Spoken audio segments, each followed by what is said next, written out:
I'm sure you'd never guess it if you've been looking around my YouTube channel here, but actually 8-ish years ago when I started my side hustle in 2015, I had no idea what I was doing. I was doing everything wrong, and I had no idea any of it was wrong. I didn't know what I didn't know. And eventually, through scouring Google and blogs, I landed on Paige Brunton. She has been a long-term mentor of mine since then. I took both of her courses, Square Secrets and Square Secrets Business. I've adapted a lot of her processes. I have tweaked them to fit my personality type and the type of clients that I want to work with. And it has actually helped me form a business that I genuinely love to run. And in 2022, little known fact, they noticed that I was being super helpful in the student group. And so they asked me to join the monthly coaching calls for the students. So every month I get to do those calls with Paige in the private Facebook group. And over the past few months doing those calls with Paige, one thing that we've noticed is that there are a lot of common errors, mistakes that new business owners make just because they simply do not know what they do not know. Since then, I've also started my own coaching group, and oddly enough, I have seen very similar mistakes. Before I dive in and let Paige introduce herself, though, I should reintroduce myself just in case you're new around here. So if we haven't met before, my name is Caitlin. I run Launch the Damn Thing now, no longer Katie Designs. There was actually a brand in between that too. Maybe a different story for a different time. But I am now a Squarespace web designer and educator. So we each put together our own list of mistakes we commonly see new business owners making, and we thought we would get together and talk through them with you.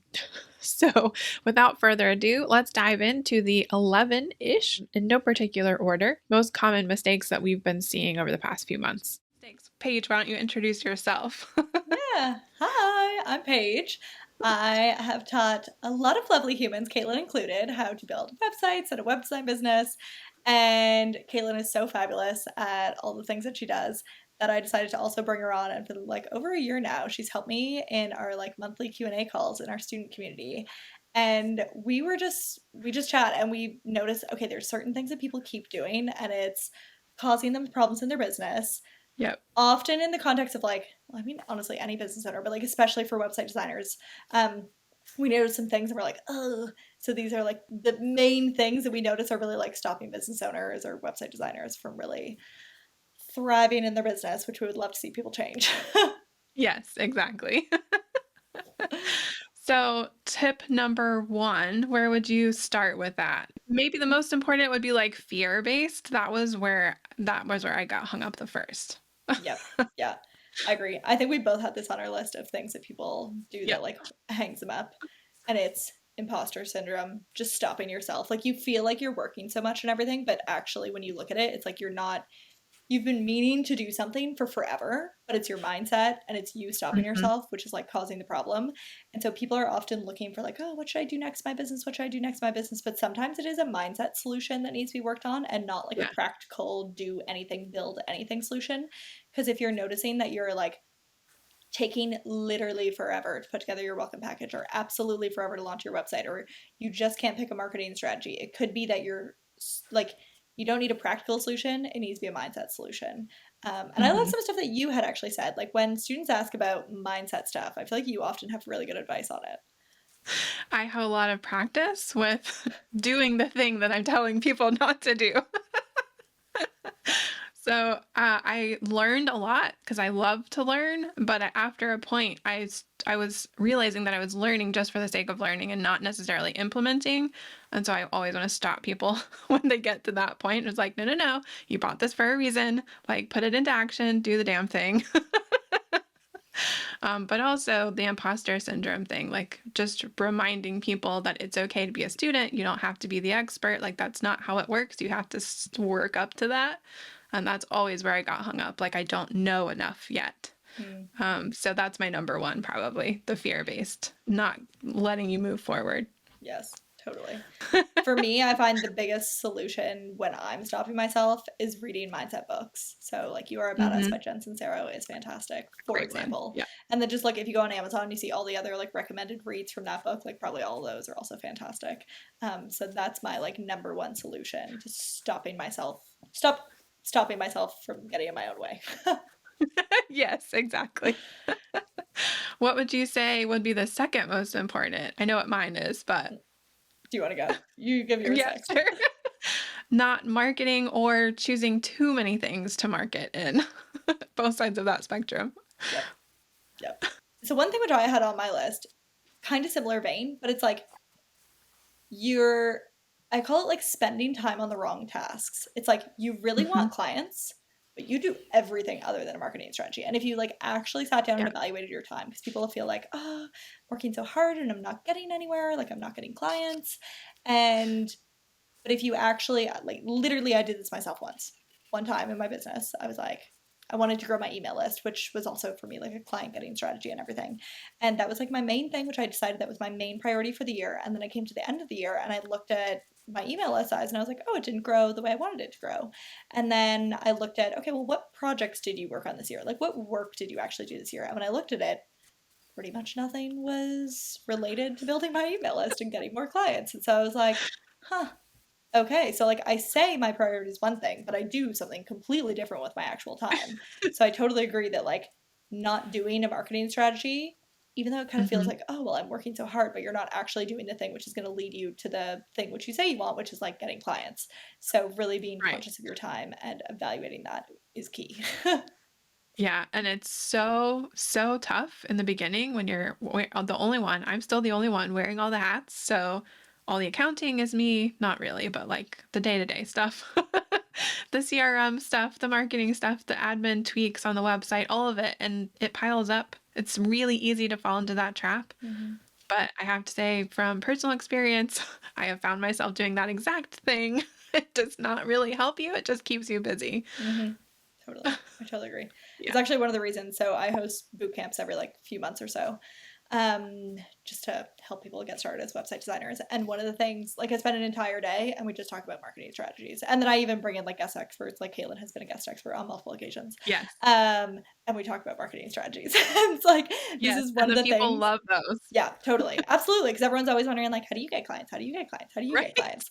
And I feel like that's always one of the most popular sessions in bootcamp. And it's because it's like when you're starting out, like I had the exact same question. And my biggest annoyance was when someone was like, it all comes from referrals. And I was like, that's not helpful information. But yeah, that's why I always like spend a huge amount of time focusing on that. Because I know for people who are starting, that's like massive question. Yeah, and I never liked the idea of referrals for myself either because that kind of takes out an element of vetting those people. Because if you're coming from a good client that are like talking me up, you feel weird telling that person like, actually, I don't think you're a good fit because Mm, that person knows the person you just worked with. that's a good, So that's a little awkward. that's a Yeah. very good point. Yeah. Mhm. So I don't love the referrals. I mean, I love the referrals, but I don't love them to be my only source for Totally. that reason. Totally. Yeah. I also feel like it's one of those marketing strategies, if you can call it a market, I guess it is, client finding methods or whatever, but it's one which you don't really have that much control over. And so if it's like, Right. oh, no inquiries today. I mean, there are actually some things you can do. You can reach out to your past clients and be like, hey, Yeah. I don't know, say something and be like, open to referrals. And then it'll, ring a bell in their mind, maybe like, oh yeah, I was just talking to so and so and they actually need a website.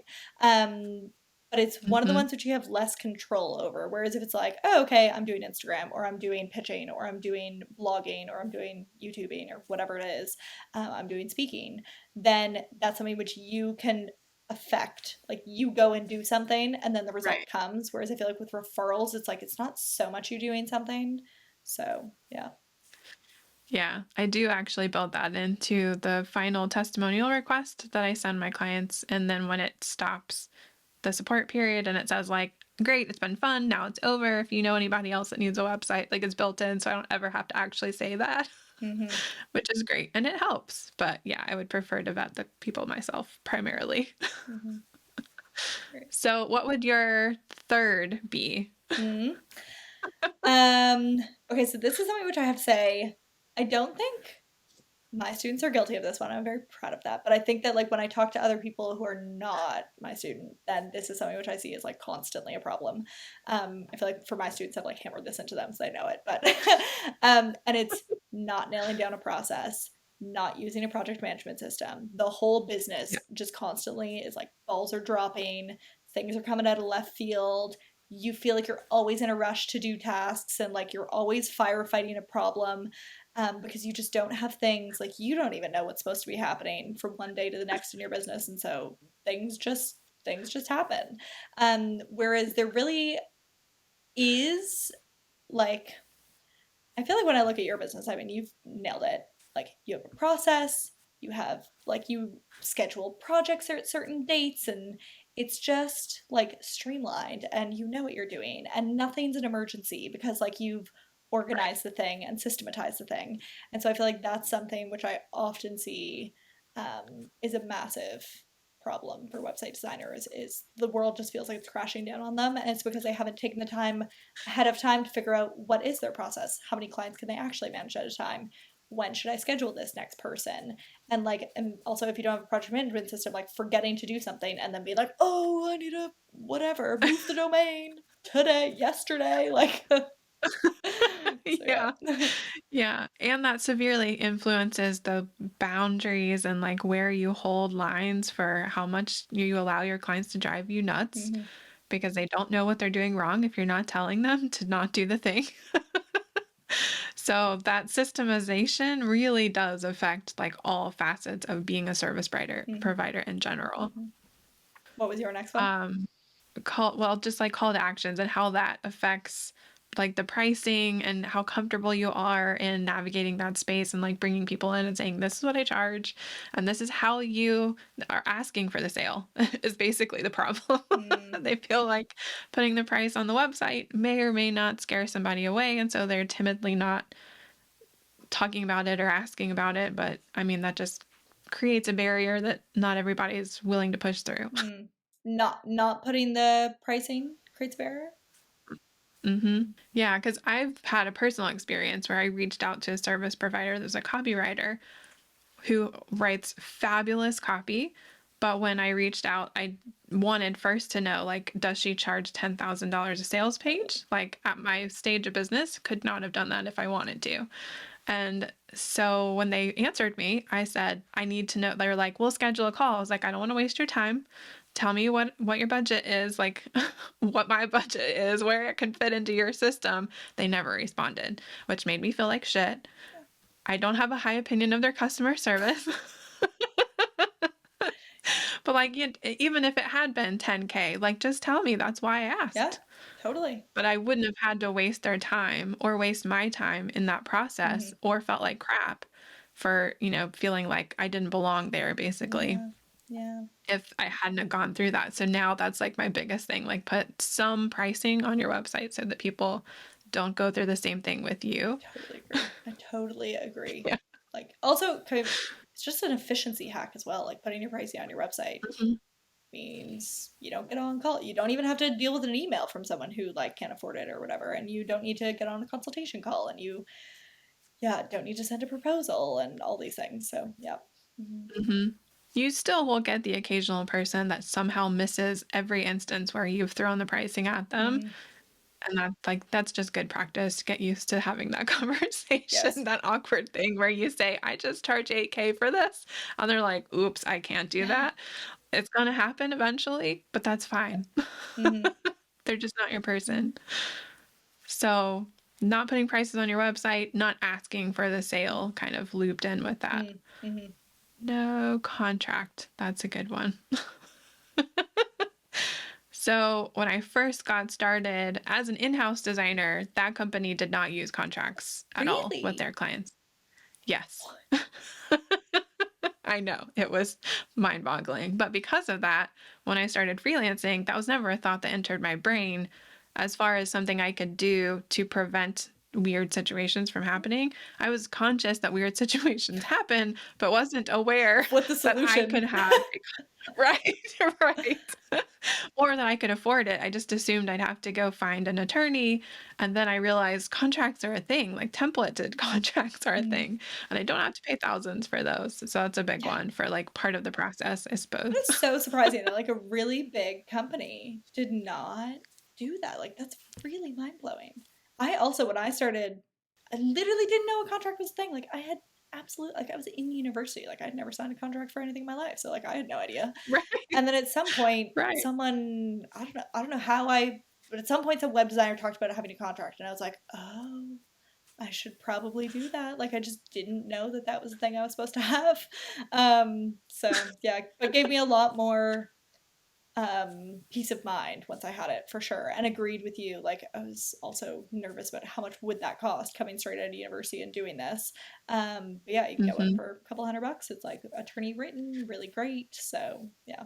Yeah. If I'd known it'd been that easy, I would have researched it earlier, but it's one of those things I maybe wouldn't go back and change because I learned a lesson from.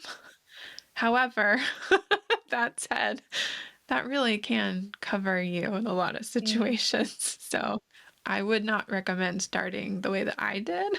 Learn from my Yeah. mistake and from your Yeah. mistake. I feel like people, I mean, correct me if I'm wrong, whoever's watching the comments or like post in the comments if to correct me, but I feel like Yeah. now there are enough people talking about like web designer education or other website designers talking about how they do things that like it's that probably most people know this now, but maybe not. I have no idea. Like maybe it's still like me when I started and it's Wild West and people still have no clue. But I at least yeah, when like if someone watches your channel or my channel or whatever, like we do mention it. So hopefully most people know now that that is a thing.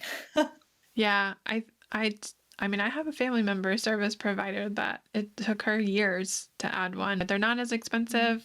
They're not as scary to edit. Like the places are highlighted. They make it really easy for Yeah, it's you. true. It's true. What would you say is then what are we on? 4? Mm-hmm. 6? I don't know. One of the things which I find is so people often think of niching for like improving their marketing. I find it useful for improving your processes and your efficiency of completing projects. So, I mean, it's useful for all the Yeah. things, but it's especially useful for that. But I think that's one thing which people don't realize that that is actually helpful. So, for example, I did not niche at the beginning of my business at all. Anyone who wanted a website, I was here for it. Like e-commerce with branding, without branding, whatever, I would do it. And so, I got like the first one client was a school and they needed like a portal for their parents, and then another client was a yoga studio and they needed some like super complicated like booking system for all their classes and their gift certificates and there were all these different bits and pieces. And then I don't know, I just had everything, wedding venues and bloggers who needed Pinterest rich pins and Pinterest recipes and stuff. And so for every one of those projects, it took me so much time because I wasn't just building the website. There was also another piece, which was kind of my job, which I had to figure out. And I had to figure out like the solution or the software or whatever and do a lot of research. And so I found that like, let me put it this way. The faster you niche, the more efficient your project's going to be, but you don't need to niche from the beginning because I do know that like if you had told me to niche at the beginning, I would have just been like, never mind, I won't even do this. So I don't want to force people into saying like you need to niche from day one in order to be successful because you don't. But if you want your business to become more efficient over time, I do think that that is actually like an unexpected way to make your business more efficient and to for you to just take less time per project, which therefore means more profit. Yeah, I agree. I was just discussing that with some students yesterday, and they said basically they are trying to open their niche just a little bit so that they can incorporate slightly more personalities within the same industry. And I thought that was interesting because it took me a long time to figure out what my niche was because I didn't want to do just an industry. Because I've done websites for salons, for breweries, for musicians, like all over the map too. Same thing. But because of that, it took me a really long time to get some like upward trajectory. Yep. Yep. So I definitely agree. Like doing that sooner than later would be good if you can Yep. figure out what you want that to I do be. think though that there is also something to finding joy in the day to day of your business. And if you're like, no, sticking in one industry would absolutely destroy this for me, and I wouldn't enjoy running it if I just had to work with musicians or just had to work with breweries, then it's also fine to be like, I'm just going to accept that that's slightly less efficient, but it's worth it to me anyways because it brings me more joy to work with these variety of business owners. And that's just like something I'm willing to accept. And I think that's totally valid as well. Yeah, that's what I ended up figuring out for myself, and I just dealt with it, but I found ways to deal with it. And the inefficiencies became eventually Yeah. efficient with time and Yep. practice. What would you say is the next most important thing that people miss? We kind of talked about it, but I feel like we didn't. Trying to do every marketing strategy under the sun. Like just picking all 53, which you've ever heard of, which I fully did. Fully. I was the queen of every marketing strategy at the beginning. So I literally Googled how do web designers find clients or how do freelancers find clients or something. And then there was some blog post, which was like 57 ways anyone has ever gotten a client as a website designer. I was like, perfect. I'm just going to write down these 57 ways and do all 57. And so every day I was like, okay, I'm going to like work at this. I'm going to every day do one of the marketing, like one of these strategies. And so for 57 days straight or whatever it was, 53, I don't remember. It was like for 53 days straight, I did a different one of those things. And then I started at the top of the list and then went back down the list again. And then I just kept doing that. And then I realized like some of these I absolutely hate and some of these I'm really not good at. And some of them also like didn't even fix. It was like, oh, go to like business events. And I was like, no, that's not my vibe. And like, I'm in Europe, so that's not really going to work. Yeah. So anyway, so some things, what I'm trying to say is this, is that when I picked one marketing strategy, I gained momentum. The snowball, like it really is a momentum type experience. Mm-hmm. And so if you're doing 57 things, you don't gain momentum in any one of those things. You don't get better at any one of those things. You don't really, like when I just pick one thing, for example, now I'm really excited about YouTube. I just spend my free time like listening to podcasts and watching YouTube videos and people who run channels and just learning about it. And I just find so much joy in doing that. And it means that I can gain momentum and start growing on my YouTube channel. Whereas if YouTube was one of 57 things I did, then that just wouldn't be happening. So picking one marketing strategy as opposed to trying to do everything. I feel like that's very much so. Like it's a thing which when people start a business, they try to do everything. And then the longer people are in business, the more they're like, and these are the 1 to 2 to maybe 3 things which I do, like products, marketing, ideal clients. Like it's all very like streamlined the further along people get in business. Yeah, I agree. Because I started I wouldn't say I had 50 something on my list at the beginning, but I was definitely doing like very regular Facebook, Twitter, LinkedIn, Instagram, Pinterest. I was pinning like 50-ish pins a week. 80-20 rule. Mostly my stuff or 20% theirs. I don't remember what it was. But anyway, yeah, I went all in. Had like board booster when that was a thing. Switched to Tailwind. Like, and that I spent all my time posting in places where I felt like nobody was seeing it. Nobody was like engaging at the rate that I thought. I did get my Pinterest account up to 100,000 plus views per month, but it never returned any, like I never got clients from that. And so once I realized there was a pattern in spreading myself too thin across all these places, I was like, okay, I'm going to double back down on just my blog and quit doing all these other things because they are not the return on investment for me. Yep. And I didn't like doing most of them anyway. Yep, exactly. What was your next mistake? I see a lot of people putting too much information. It's almost like both sides of the spectrum, actually. Not enough information or too much information, which I realize is kind of a hard like thing to weigh. But typically I feel like people are talking about the process of their, like they're using that as a selling tool. Like this is how I will get you to, but they're not talking about the end result. They're just giving you a whole bunch of details that nobody gives a shit about. So I'm often telling people like make the paragraphs shorter, like your headers more concise, or like to clean it up. For love of God, like do not give people novels to read before they get to make a decision. So that's a popular one that I see a lot too. Popular mistake. It is. It is. I don't know if popular like by trade or by winning, but it's definitely something I see a lot. Yeah. Actually, I thought of another one while you were saying that one. Yeah. And that one is people being way too generic and not empathizing with their ideal clients on their services pages. So, for example, so when I was in London, I saw this gym in Notting Hill, so cute. And I went to the website and it was just like aligned with my like health and fitness philosophy, let's say. So it was like love yourself, like you can't hate yourself, healthy, and like this, I forget even the name of the business, was something like, I don't know, love yourself or something. And it was like it had like, they don't do these like hardcore scary workouts. It's like they do, I don't know, workouts in a more relaxed environment, but still like, you know, you get your workout and everything, but it's not like, it's not boot camp. You're not like being yelled at or anything in the workout. Yeah. And I'm like, so on the website, they were describing like their sort of philosophy on health and their philosophy on how they like to run their classes and everything. Versus if somewhere's like, we're a gym, we have classes. Like, it doesn't identify, like, that doesn't identify with me at all. I'm just like, the only reason I would choose them then is because they're maybe close by and have cheap prices. Whereas I would go, Yeah. I lived in Chelsea, and then Notting Hill was like a 30-minute drive, 25, depends on traffic. And so, like, I would actually go across town to go to that place because I just Yeah. felt, also I like the vibe. So, but then even still, like, that's like the opposite of generic. Like, even their vibe was clear in the studio, but it was also clear on their website and everything. I was like, ooh, this is like this like beautiful, feminine, lovely space.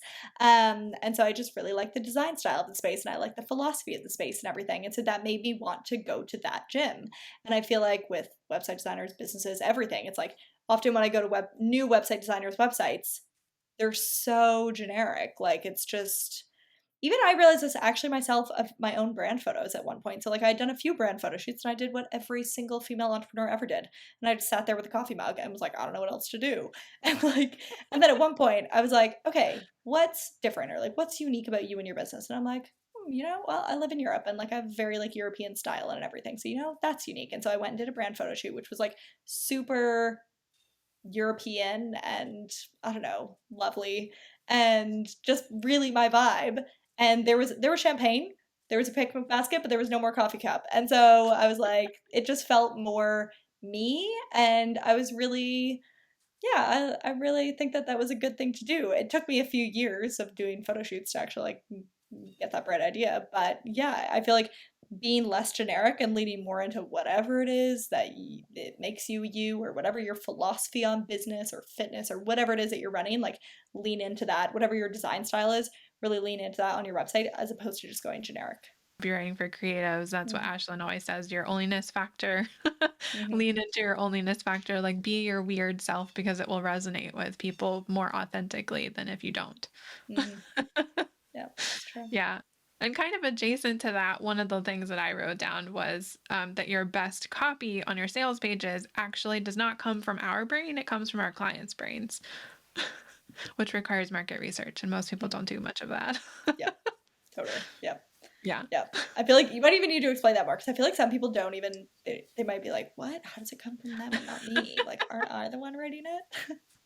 Yes. But ideally, it's copy and pasted from something your ideal client told you, either in a video where you can transcribe it, or something they wrote you in a testimonial. So they think about the problem in a different way than we think about what we think their problem is. And we need to talk about it from their perspective, because they're the ones with the problem. We are the ones with the solution, which is not the same thing. So if you talk about it from the perspective of, this is the problem that I have, and this is how I talk about it, how I look for it on Google, you're going to be much more likely to resonate with the people that show up on your website thinking the same thing and being like, holy cow, how are they in my head right now? That is the exact problem I am having. Yeah. And then that person's going to be like, show me where the money is. I'm going to drop all of my money in this Dropbox.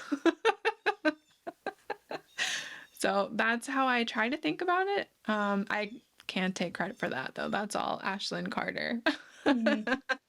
The next couple that I have are related to community. So how do those fit in with what you have left on your list? I feel like, let me talk about community. Oftentimes our friends and family, they're not running businesses, or if they're running businesses, their business isn't anything like our business. And so just finding someone Yeah. who you can literally, like, it's not even strategic. Like, I feel like when people talk about like, oh, I'm gonna go to this event and do some networking, I'm like, oh god, that sounds awful. Agreed. Whereas I'm like, I just want to make friends, Right. like just friends who have businesses. And the value to my life is literally unparalleled. It's like so exceptionally helpful to just be able to like voice message Caitlin and be like, Caitlin, this is happening. Have you ever had that? What would you do? Like, that is so important. So if there's some sort of way that you can find people who, like, I try to get as niche as possible, but granted, if all you can find is like a women in business group, then perfect. That's something. But like, if you can find even still, then like, okay, cool, like a web designer community or something, which I will talk about Bootcamp more in a second. But like, if you can find a community of people who all want to do that thing, and then go like make genuine friendships. I know that sounds weird for that to be like a goal of yours in business, but I actually think that like the amount of help that will give you is really incredible. Yeah. That when you are having some sort of a problem, you have someone to talk about that with is massive. So yeah, I completely agree, especially as solopreneurs. If we're sitting here and we are running our business by ourselves and we have no one to talk about any of the stressful stuff, the ups and downs, the highs, the lows, we have no one to share these wins with, or if you feel weird by saying like, I just got an 8K project, like, I mean, and I'm going to make that money in 2 weeks. Like, that's hard to share with people that don't understand the work that's involved. So if you have a community, even if they're not in your niche, I almost feel like getting a too niched group where you're all like in it, you can't see the forest for the trees. So sometimes it's really good to have like a little bit of wiggle room around your niche so that you can have outside perspective. That's so valuable. People in different stages where they can say like, oh yeah, I did that and this is how I got myself out of that problem, or just being able to talk and realize that you're not experiencing the things that you're experiencing, like the only one in the universe experiencing those things, which is usually not the case. Yep. Yeah, totally. Yeah. Yep. Brings me to, actually. Should I tell them about Bootcamp? Yeah, go ahead. Yeah. All right. So to solve exactly this problem and a lot of the problems which we've been discussing today, I like to host boot camps every few months, which actually I just discussed about how in fitness boot camp is not my vibe. But anyways, it's called the Profitable and Productive Web Designer Boot Camp. In business, I like a good it's a kind community. Don't worry. No one will yell at you. Yeah, exactly. No one's yelling in this group. Don't worry. It's a nice boot camp. The Profitable and Productive Web Designer Bootcamp. I host it like once or twice a year. And basically it's a free event, runs for 3 days. It's live. And it's all really about like, how can you get set up if you want to be a website designer? What are the things that you need to know to like get your business running, to find clients, to manage your projects, all of these things. And then also a community of people who are trying to do the same thing, which hopefully you can make friends in that community. So you have some people to like relate to your problems and, like hopefully long-term keep those connections like outside of bootcamp as well. So that you really, can build that community of people who you really want. So anyways, it's happening live October 16th, 17th, and 18th. We will put a link down below where you can actually register. You do need to register for it, but it is completely free. And again, it's happening live and it only happens once or twice a year. So we would love to see you there. Kate will be there too. Yes, I will. And you'll have plenty of opportunities to ask all the questions about all the things that Paige is teaching, which is invaluable and like almost unprecedented access, if I might say. Yeah, so definitely need to show up and bring all the notebooks because you're going to be taking lots of notes. Oh, man. Awesome. Well, I really appreciate this whole conversation. I hope that's been helpful for everybody. So I hope you really enjoyed that interview with Paige. I'm so thankful she was able to take the time to sit with me and talk through those things with me. I had a blast talking with her about all of the screw-ups that I've made over the years. And if you are looking to hone your processes a little bit, like Paige said, she runs that Profitable and Productive Web Designer Bootcamp twice a year, once in spring, once in fall, give or take. And if that sounds like something that you would love to jump into, I'm going to be there. She's going to be there. We're all going to be there. Don't miss out. It's totally free. You just have to register so that you can actually find the secret group when the group actually opens. And if you want those details, you can grab them in the link below. In the meantime, while you wait, after you've registered to join the free group when it opens, check out this video next where I go through some of the processes so you can kind of get a peek at what I have learned from Paige and how I've adapted it to fit my own business and my own personal style. That's it for this video. I hope that was helpful for you. I will see you in the next one. Bye!